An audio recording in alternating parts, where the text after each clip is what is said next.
La historia de Dios comienza desde el principio del tiempo que nosotros no entendemos porque Dios está fuera del tiempo.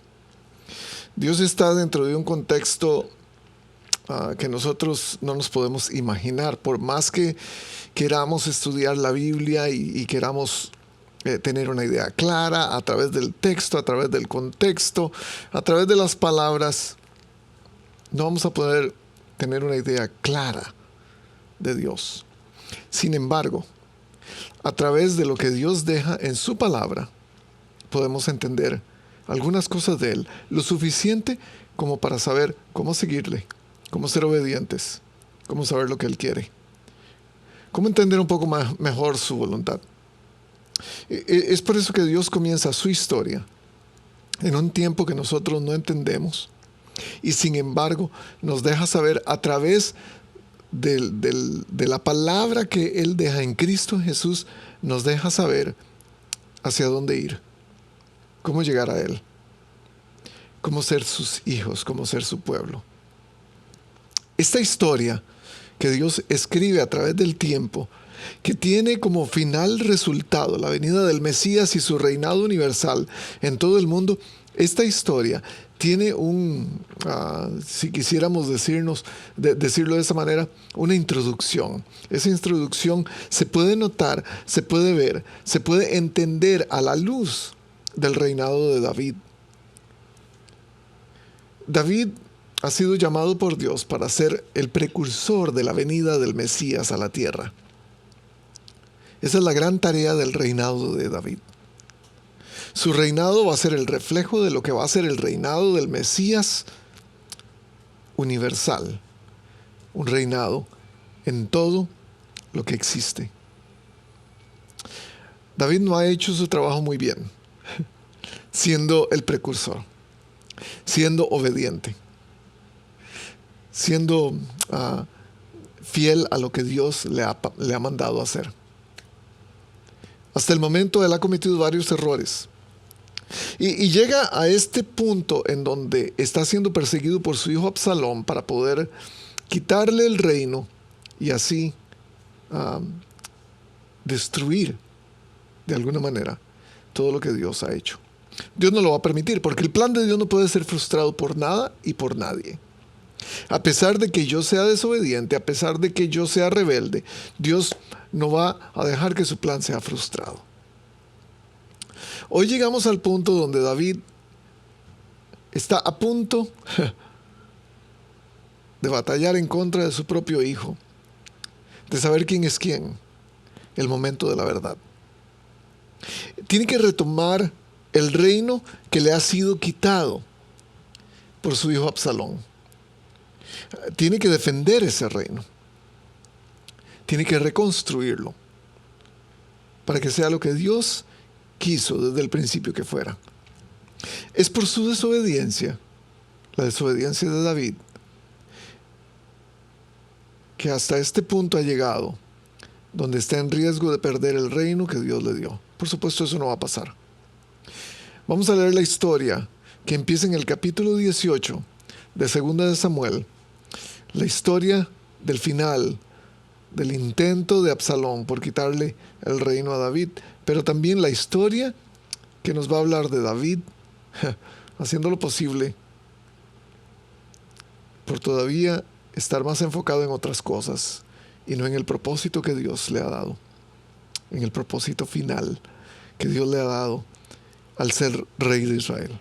Bienvenidos, gracias por estar con nosotros. Saludamos a todos los que nos ven en diferentes lugares, especialmente nuestros amados en Los Barriles, Baja California, México, por supuesto. 2 de Samuel, capítulo 18, vamos a leer y a medida que vamos leyendo vamos a ir sabiendo qué implicaciones tiene esto para nuestra vida. David pasó revista a sus tropas, versículo 1, capítulo 18. Pasó revista a sus tropas y nombró jefes sobre grupos de 1000 y de 100 soldados, los dividió en 3 unidades y los envió a la batalla. La primera unidad estaba bajo el mando de Joab, la segunda bajo el mando de Abisai, hijo de Sarbia y hermano de Joab, y la tercera bajo el mando de Itai, el gitita. Recordemos que este Gitai es el hombre que anteriormente a la huida de David de Jerusalén, él le dijo a David, yo voy contigo. David le dijo, no, ¿para qué vas a venir conmigo? Vas a estar en miseria, esto va a ser difícil. Itai le dice, no importa a dónde yo vaya, yo voy a ir contigo. Prometo delante de Dios que voy a servirte. Y muestra un acto de lealtad y de fidelidad increíbles. No por nada tiene ahorita el privilegio de guiar uno de los batallones de David. Entonces David dice, yo los voy a acompañar. Pero los soldados respondieron, no, su majestad no debe acompañarnos. Si tenemos que huir, el enemigo no se va a ocupar de nosotros. Y aun si la mitad de nosotros muere, a ellos no les va a importar. Pero su majestad vale por 10,000 de nosotros. Este es el valor que tiene David delante de su pueblo. Oigan cuánto valora su pueblo a David. Usted vale más que 10,000 hombres. Así que mejor quédese y apóyenos desde la ciudad. Bien, dijo el rey, haré lo que les parezca más conveniente. Aquí hay algo positivo en cuanto a David. Y esta es la primera cosa de la que quiero hablar hoy.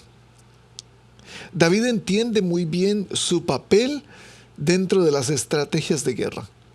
David entiende muy bien lo que está ocurriendo en términos de ejércitos, de poner grupos de ejércitos, poner bandas de ejércitos, poner unidades, soldados, armas, etc. Él entiende todo esto. Es su experiencia. Lo ha hecho por casi 50 años. Porque de acuerdo a lo que podemos entender, en este momento David tiene unos 60 años. Él sabe qué está haciendo. Él sabe organizar a su ejército. Pero, número uno, saber no es lo mismo que entender. Él tiene que entender lo que le está diciendo su ejército. Pero saber no tiene nada que ver con entender muchas veces. Muchas veces pensamos que sabemos demasiado de lo que estamos haciendo para escuchar a los demás. Muchas veces creemos que sabemos demasiado de la Biblia para que otros nos digan cómo podemos entenderla. Muchas veces creemos que sabemos demasiado acerca de la vida, acerca de la familia, acerca de nuestro trabajo, acerca de lo que ni siquiera sabemos. Pero algunos de nosotros tenemos el chip que se llama pecado, que nos dice que sabemos demasiado como para que alguien nos diga cómo podemos entender. Especialmente si esa persona que quiere decirnos cómo entender algo está debajo de nuestra autoridad. Y sin embargo, aquí hay un principio muy importante dentro de esto. Siempre deberíamos escuchar a aquellos que nos aman y a aquellos que han sido fieles a nosotros. Recuerden, Joab, su hermano, Itai, son personas que han sido fieles a David. Dejemos de confiar tanto en lo que sabemos, en lo que creemos saber. Esta es la manera para ganar discusiones. Esta es la manera para siempre tener la razón. No es lo que Dios quiere de nosotros. David tuvo la capacidad de parar y decir, ok, yo sé suficiente de guerra, de asuntos bélicos, pero en este momento ellos tienen sabiduría. Voy a escucharlos, voy a entender. Afirma tus planes con buenos consejos, entabla el combate con buena estrategia. Dice Proverbios 20:18. ¿Cómo estás haciendo tu estrategia para la vida, para luchar en la vida? ¿Estás escuchando a los demás? ¿O estás solamente confiando en lo que tú sabes? En tu experiencia, en tus conocimientos, en tus títulos pegados en los marcos en tus paredes. ¿En qué estás confiando más? Hay gente alrededor tuyo que te ha dado su lealtad. Hay gente alrededor tuyo que han sido fieles a ti. Hay gente alrededor tuyo que quiere apoyarte, que quiere decirte la verdad firmemente, pero también la verdad con el mejor de los intereses hacia tu bienestar. Vas a confiar en ellos, vas a entender lo que dicen. ¿O solamente vas a confiar en tu propia sabiduría, en tu propio entendimiento? Para eso están los grupos de vida. Porque hay gente que nos puede ayudar a entender lo que no sabemos. A pesar de que creemos saber algo, hay gente que nos va a ayudar a entender cómo se ve eso en la vida. Cómo se ve el actuar mejor, cómo se ve el responderle bien a mi esposa, cómo se ve el ser mejor padre, cómo se ve el tener una mejor ética de trabajo. Cómo se ve responder bien cuando estoy en una situación difícil como esta. Saber no es lo mismo que entender. Sigamos leyendo. Dicho esto, se puso a un lado de la entrada de la ciudad mientras todos los soldados marchaban de 100 y de 1000. Además, el rey dio esta orden a Joab, Abisai e Itai, a estos tres que tenía a su lado: no me traten duro al joven Absalón. ¿Ah? No le hagan daño, no lo toquen. Si lo ven, déjenlo tal y como lo ven. Todas las tropas oyeron las instrucciones que el rey le dio a cada uno de sus generales acerca de Absalón. Y nos ponemos a pensar, ¿cómo puede ser esto? Su propio hijo está tramando su muerte, está buscándolo para matarlo y tomar su reinado, y David dice, no le hagan daño. Esto muestra un poco de la debilidad de carácter que David ha tenido. Déjeme decirle la segunda cosa. No podemos tratar el pecado suavemente. No se puede vivir en pecado y agradar a Dios. No podemos tratar al pecado suavemente. No podemos agradar a Dios de esa manera. Porque el pecado, el papel del pecado en la historia de la humanidad es sacarnos de la voluntad de Dios, quitarnos el impulso para entrar en la voluntad de Dios.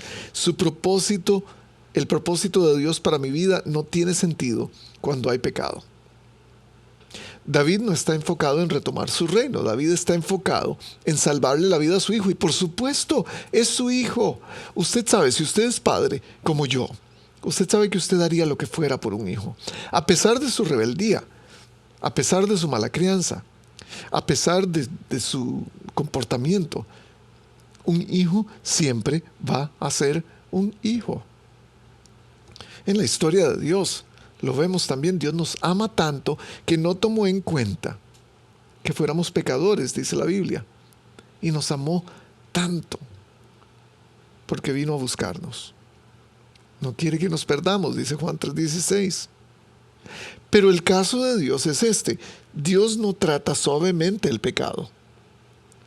Dios entiende el pecado como la manera de separarnos de Él, y es por eso que le toma tanta importancia al pecado y no lo trata suavemente.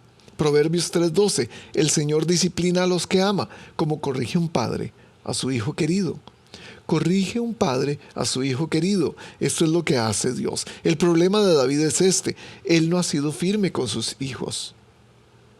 Cada vez que dejas pasar una falta de tus hijos sin disciplina, lo que estás diciendo es: ustedes son más importantes que yo, ustedes tienen poder sobre mí. Por eso Absalón se está rebelando en contra de David, porque él ha visto a lo largo de los años a un hombre débil, falto de carácter, sin firmeza. Cuando tus hijos no reciben corrección, al contrario, más bien reciben aplausos tuyos, estás diciéndoles: tú tienes el potencial para rebelarte, para ser un rebelde. Es lo mismo que pasa cuando dejamos pasar nuestro pecado por alto. Cuando no le tomamos seriedad al pecado que está en nuestra vida, entonces somos indulgentes, lo dejamos pasar. Hacemos el pecado irrelevante y nos separa de Dios cada vez más. Cuando el pecado deja de tener la importancia suficiente como para lidiar con él, como para corregirlo en nuestra vida y en la vida de otras personas, estamos alejándonos más de Dios. Es muy importante que entendamos que no debemos tratar al pecado suavemente. Versículo 6. el ejército marchó al campo para pelear contra Israel. Y la batalla, el ejército marchó al campo para pelear contra Israel, el ejército de David. Esta frase me preocupa. Y ya les voy a decir por qué. Y la batalla se libró en el bosque de Efraín. La lucha fue intensa aquel día. Hubo 20,000 bajas. Sin embargo, los soldados de David derrotaron allí al ejército de Israel. Una vez más, esto me llena de conflicto. La batalla se extendió por todo el área, de modo que el bosque causó más muertes que la espada misma. Un poco oscuro este texto, no entendemos muy bien qué quiere decir. Lo que quizás quiere decir es que el bosque es tan denso que algunos murieron solamente por la densidad del bosque. Y vamos a ver más adelante lo que esto quiere decir en una experiencia en particular. Lo que me llama la atención y me irrita un poco es pensar que el ejército de David está peleando en contra de Israel, el pueblo que David debería estar reinando. No tiene sentido. No tiene sentido que David está peleando en contra de su propio pueblo y hubieron 20,000 bajas, 20,000 hombres murieron. Un pueblo peleando contra sí mismo. Tercer cosa que he sacado de esto es que no es la voluntad de Dios pelear contra su pueblo. No es la voluntad de Dios pelear contra su pueblo. David ha sido llamado por Dios para ser el rey de Israel. Israel va a mostrar la gloria de Dios a través del reflejo que va a ofrecer al mundo de lo que será la venida del Mesías.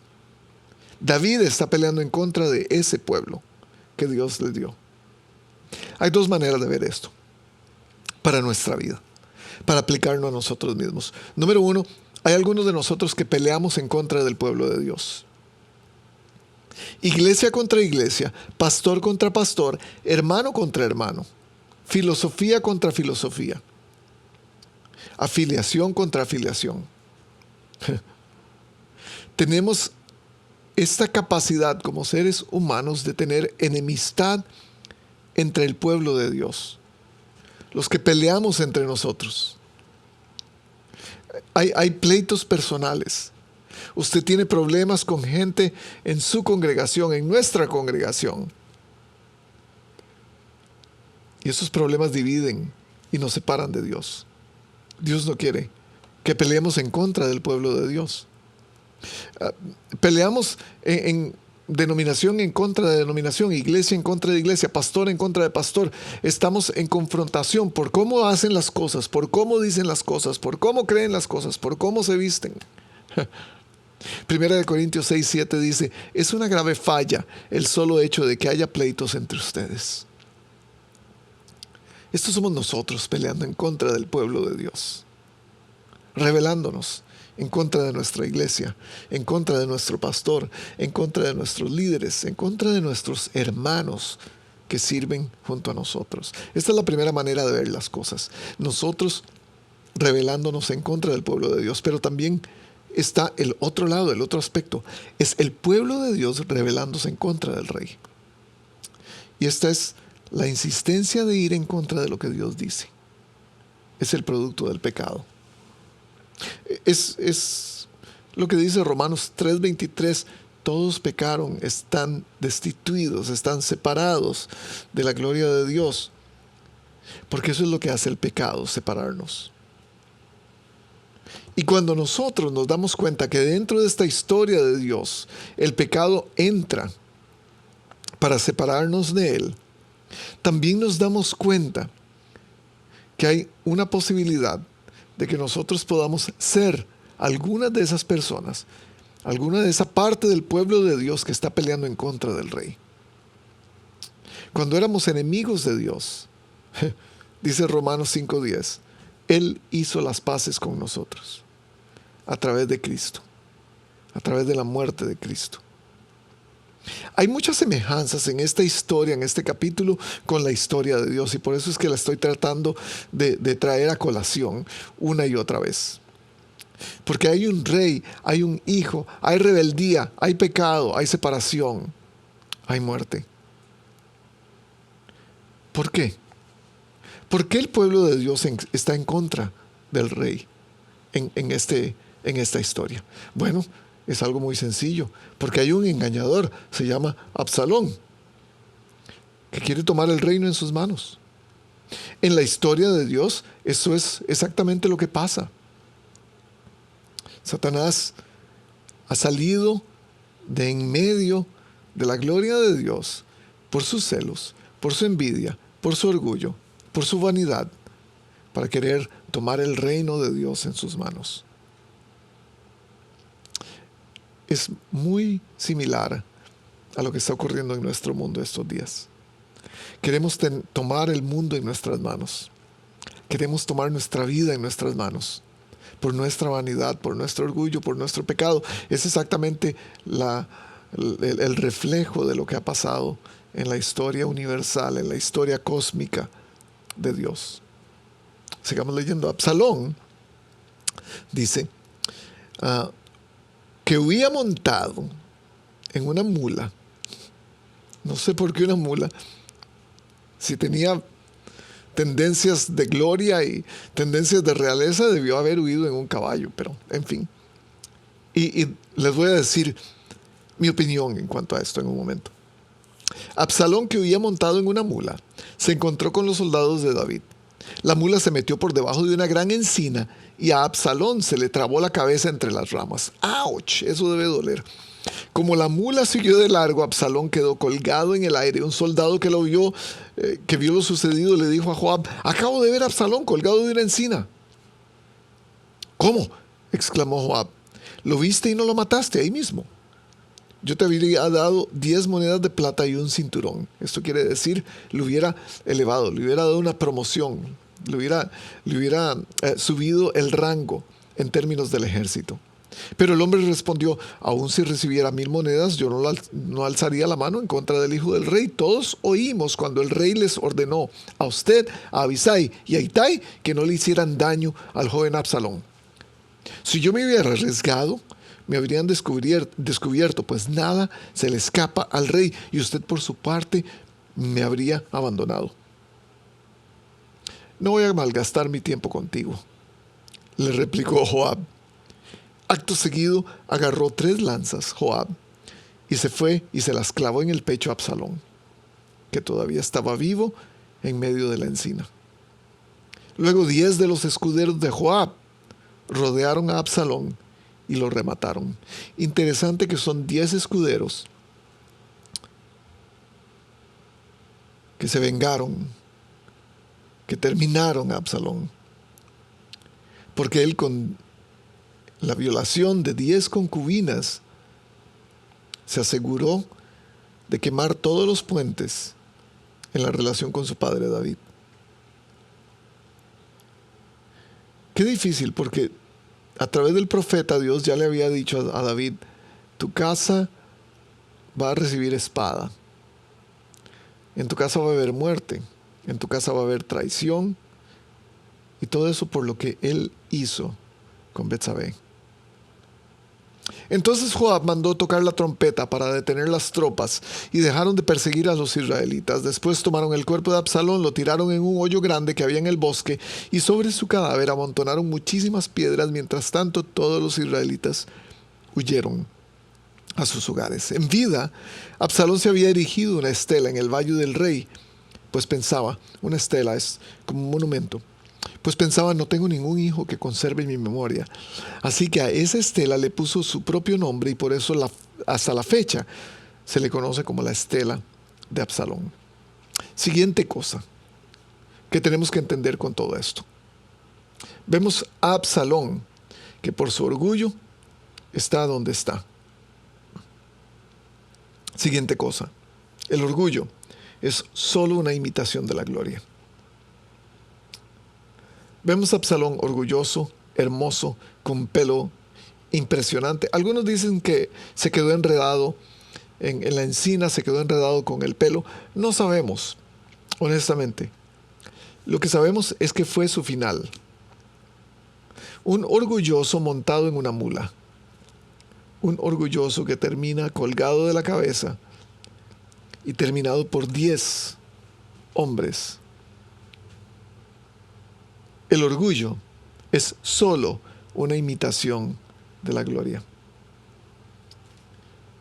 Absalón me recuerda a Satanás.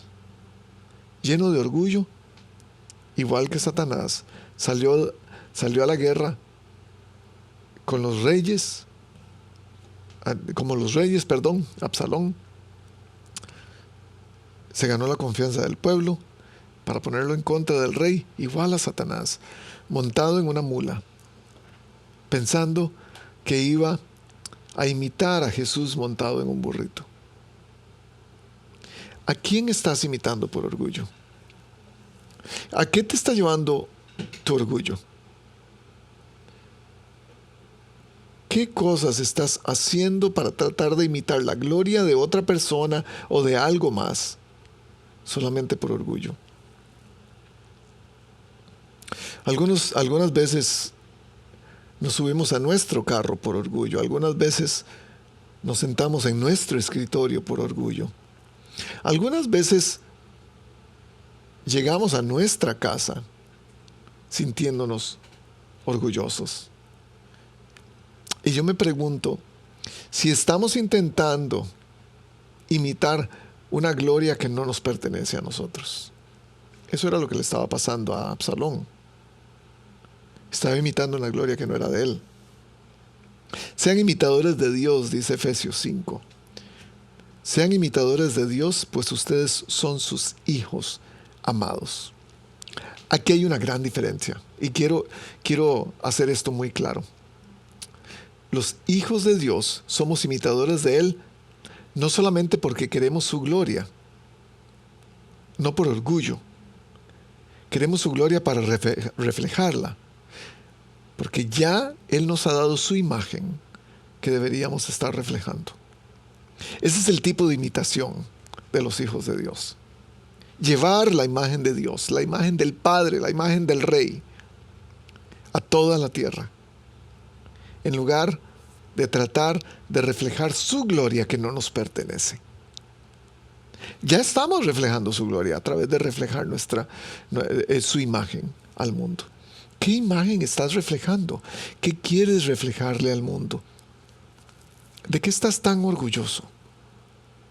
Estás tan orgulloso de lo que has logrado, de tu belleza física. Estás tan orgulloso de tus bienes, de todas tus cuentas bancarias. Estás orgulloso de los títulos que tienes atesorados en las paredes de tu oficina. ¿De qué estás orgulloso?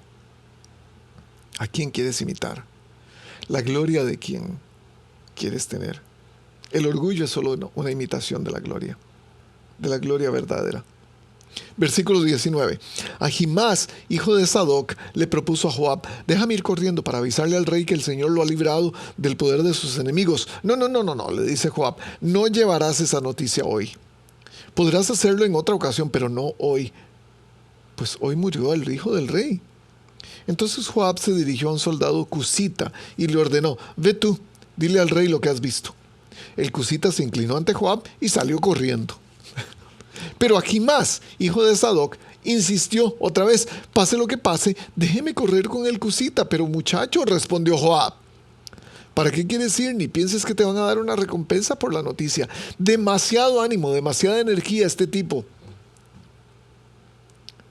Y entonces dice Ahimás: pase lo que pase, quiero ir. Yo voy. Anda pues, le dice Joab. Ahimás salió corriendo por la llanura y se le adelantó al cusita. Mientras tanto, David se hallaba sentado en el pasadizo que está entre las dos puertas de la ciudad. El centinela que había subido al muro de la puerta alzó la vista y vio un hombre que corría solo. Cuando el centinela se lo anunció al rey, este comentó: si viene solo, debe traer buenas noticias. ¿Cuáles son las buenas noticias que está esperando David? Las buenas noticias es que encontraron a Absalón, que lo van a traer de vuelta al palacio. Allí, él le va a preparar chocolate caliente, le va a preparar su osito de peluche y su pijama de franela para que se acueste a dormir, y le va a poner una película en Netflix. Esta es la naturaleza de David en este momento, completamente complaciente. Pero mientras el hombre seguía corriendo y se acercaba, el centinela se dio cuenta de que otro hombre corría detrás de él, así que le anunció al guarda de la puerta: por ahí viene otro hombre corriendo solo. Ese también debe traer buenas noticias, dijo el rey. Qué emocionante, 2 buenas noticias, 2 hombres con buenas noticias. El centinela añadió: me parece que el primero corre como Ahimás, hijo de Sadoc. Me imagino que tenía una corrida, una característica especial en cómo corría, porque lo conocieron inmediatamente. Es un buen hombre, comentó el rey, seguro que trae buenas noticias. Ahimás llegó y saludó al rey, postrándose rostro en tierra, y le dijo: bendito sea el Señor, Dios de su majestad, pues nos ha entregado a los que se habían rebelado en contra suya. David no celebra que ganaron. Ahimás lo que le está diciendo es: ganamos la guerra. Y somos los victoriosos, somos el ejército victorioso. A David no le interesa eso. David lo que pregunta es: ¿y está bien el joven Absalón? Ahimás respondió: en el momento que tu siervo Joab me enviaba, vi que se armó un gran alboroto, pero no pude saber lo que pasaba. Y miente. Y pone una capa de humo. Pasa y quédate ahí, le dijo el rey. Ahimás se hizo a un lado. Entonces llegó el cusita y le dijo: te traigo buenas noticias. El Señor lo ha librado hoy de todos los que se habían rebelado en contra suya. ¿Y está bien el joven Absalón?, preguntó David. El cusita contestó esto: que sufran como ese joven los enemigos de su majestad y todos los que intentan hacerle mal. Yo me imagino que a David le tomó un segundo para entender lo que le estaba diciendo. Que sufran, que le pase lo mismo a todos los que no están siguiendo a su majestad. Yo me pregunto si le tomó un segundo y David entendió: mi hijo murió, mataron a mi hijo. Al oír esto el rey se estremeció, y mientras subía al cuarto se estremeció. Esa palabra, casualmente, déjeme decirle, en el texto original, en hebreo, quiere decir como que tuvo un shock, estaba tembloroso. Su cuerpo hizo una reacción física a todo lo que estaba sintiendo. Y mientras subía al cuarto que está encima de la puerta, lloraba y decía: ¡ay, Absalón, hijo mío! ¡Hijo mío, Absalón, hijo mío! Ojalá hubiera muerto yo en tu lugar. ¡Ay, Absalón, hijo mío! ¡Hijo mío! Antes de comentar acerca de este lloro de David, quiero comentar acerca de el cusita y también de Ahimás, los 2 mensajeros. Porque vemos un ánimo especial en Ahimás. Tenía tanto deseo de ir a anunciar. Hay gente así en la vida. Hay gente dentro del cristianismo que están dispuestos a salir y predicar por todas partes, a compartir a Cristo. Y eso es increíble. Eso es una característica que yo no tengo, en particular, tener tanto ánimo para compartir el evangelio a otros. A mí me encanta compartir el evangelio por este medio, a través de la enseñanza, pero yo no soy de las personas que sale a la calle y le habla a todo el mundo. Pero hay gente que son evangelistas que tienen este ánimo. Es increíble, es impresionante. Quizás nos hace pensar en Ahimás. Él quiere contárselo a todos ya, y ese ánimo, sin embargo, lo hizo llegar ante el rey para darle buenas noticias. Sin embargo, sus buenas noticias se iban a convertir en malas noticias, y es por eso que miente. Ese es el principio. Es más importante un mensaje acertado que el ánimo que tengas para darlo. Es más importante el mensaje acertado, la verdad que lleva el mensaje. Ahimás tiene buenas intenciones. Y muchos de nosotros tenemos buenas intenciones. Pero las buenas intenciones no determinan el éxito de la entrega de tu mensaje. Hay muchos que queremos pensar que somos predicadores. Hay muchos que queremos pensar que tenemos la posibilidad de tener una audiencia que nos escuche para darles el mensaje correcto. Hay muchos que quisiéramos pensar que solamente por nuestra posición como padres, nuestros hijos deben escucharnos. Y no es necesariamente así. Algunos quieren tener el ánimo de venir a la iglesia y aprender y salir y compartir lo que han aprendido, pero ¿cuál es el mensaje que da tu vida? Ese es el mensaje más importante. Es un mensaje de honestidad, es un mensaje de integridad. No te apresures ni con la boca ni con la mente a proferir ante Dios palabra alguna. Él está en el cielo y tú estás en la tierra. Mide pues tus palabras. Eclesiastés 5:2. Tenemos muchos animados en nuestras iglesias, pero diciendo qué tipo de mensaje. Allí entonces pasamos al principio del capítulo 19, porque para terminar vamos a hablar del principio del capítulo 19. Avisaron a Joab que el rey estaba llorando amargamente por Absalón. Cuando las tropas se enteraron de que el rey estaba afligido por causa de su hijo, la victoria de aquel día se convirtió en duelo para todo el ejército. Imagínense, acaban de terminar la guerra civil que Absalón comenzó. Deberían estar gritando de alegría, celebrando, y eso no ocurrió. Estaban en duelo. Por eso las tropas entraron en la ciudad furtivamente, como hace un ejército abochornado por haber huido del combate, pero el rey, cubriéndose la cara, seguía gritando voz en cuello: ¡ay, Absalón, hijo mío! ¡Ay, Absalón, hijo mío, hijo mío!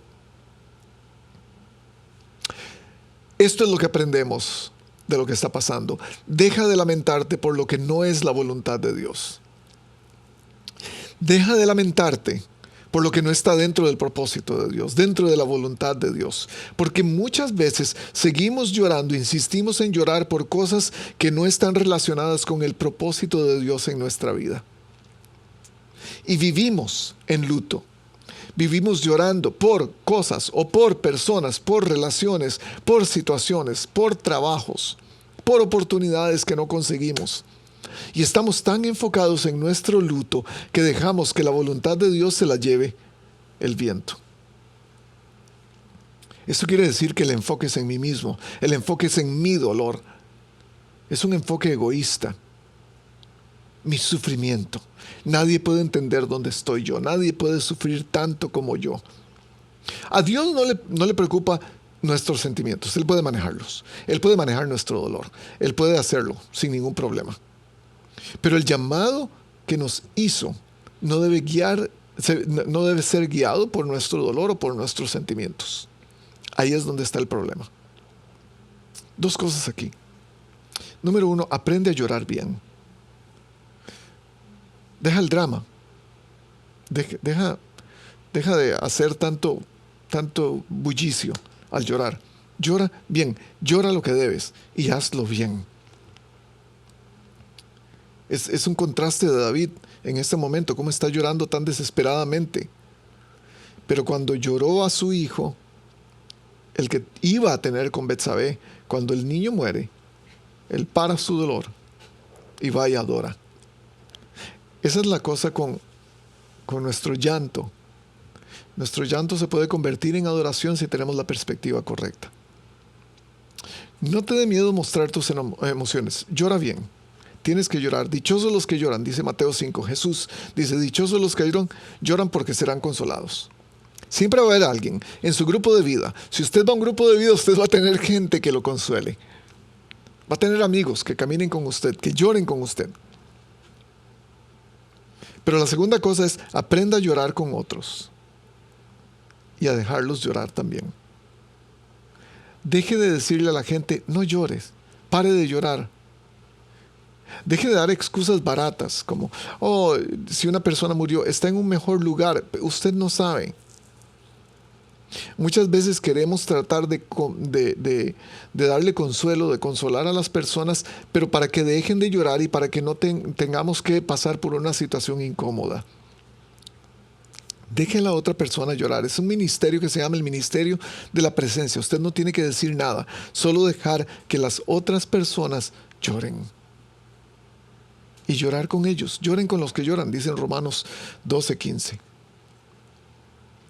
Pero un tercer aspecto de esto es que Dios llora por sus hijos que se han perdido.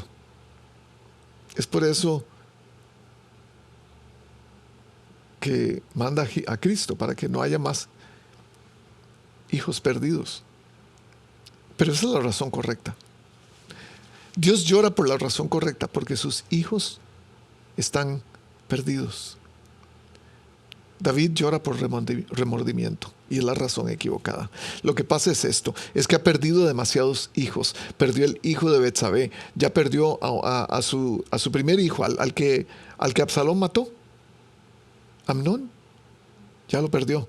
Y ahora está perdiendo al tercero. Todo esto por su pecado, por la falta que cometió. Dios, en cambio, llora por amor. No quiere que nadie se pierda. Dios llora porque Él no quiere la muerte para ninguno de sus hijos. David lloró por el hijo que se salió de la voluntad de Dios. Y usted dice, sí, pero el hijo pródigo, el padre también estaba triste, también lloró. El problema de David no era que lloró por su hijo, que estaba fuera de la voluntad de Dios. El problema de David era que quería vivir en ese dolor, se quería quedar ahí y no paraba de llorar. Y se le olvidó la importancia de que Dios le devolvió su reino. Y sin embargo, él quería seguir llorando.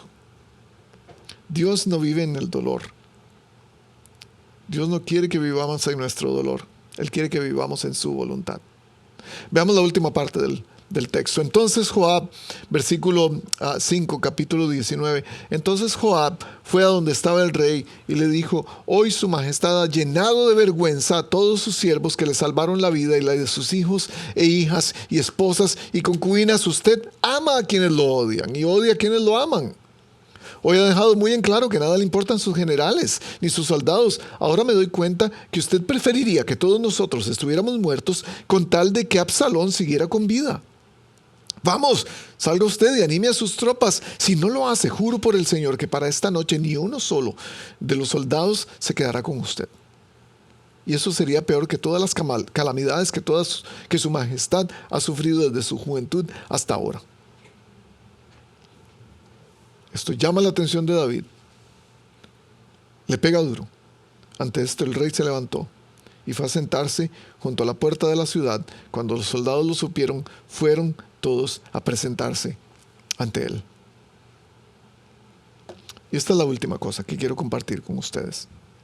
Hay una gran diferencia entre llorar por lo que sabemos o llorar por lo que hemos olvidado. David había olvidado el propósito de Dios en su vida. David había olvidado su llamado y ahora estaba más enfocado en lo que él sabía. Él sabía que Dios lo iba a castigar, le iba a dar consecuencias por su pecado. Interesante que a través de todo este dolor, a través de toda esta circunstancia negativa, Dios está preparando el camino para la venida del Mesías. Y esto es lo que me llama la atención de la historia de Dios. Es que incluye gente como usted y como yo, tan imperfectos como David, que no sabemos llorar y que lloramos por las razones equivocadas y que se nos olvida todo. No por nada la Biblia nos dice una y otra vez: recuerda, no te olvides. Tal vez has olvidado que en medio de tanto sufrimiento Dios no ha acabado su obra contigo. Dios te va a usar. Dios sigue pensando en ti. Por gracia podemos dejar de tomar decisiones, las decisiones que tomamos en el capítulo 11, las decisiones de subir a la azotea y ver a una mujer bañándose. Por gracia podemos dejar eso. Por gracia podemos ser consolados. Consolados por buenos amigos, amigos que encontramos en grupos de vida, amigos que encontramos en la iglesia, amigos que nos aman lo suficiente como para decirnos la verdad. Por gracia podemos ser mensajeros de buenas noticias para otras personas, mensajeros de esperanza en medio del dolor de las personas. Por gracia podemos llorar, podemos consolar a los que lloran, podemos ser consolados, pero no vivir en luto Es por gracia que podemos ser imitadores de Dios y no convertirnos en imitadores baratos de la gloria de Dios. Al contrario, más bien reflejar la imagen del Rey por lo que Él ha hecho en nosotros. Yo creo que al final lo que nos dice este texto es: ya has llorado suficiente. Es tiempo de regresar a ser, de volver a ser la imagen de Cristo. Es tiempo de animar a otros. Es tiempo de retornar al propósito que Dios te dio en tu vida. Es tiempo de volver al llamado. Es tiempo de traer el reino de vuelta, el reino de Dios, para contar su historia a través de tu vida, para contar su historia en todo lo que hagas. Es tiempo de retomar el reino de Dios. Nos vemos la próxima.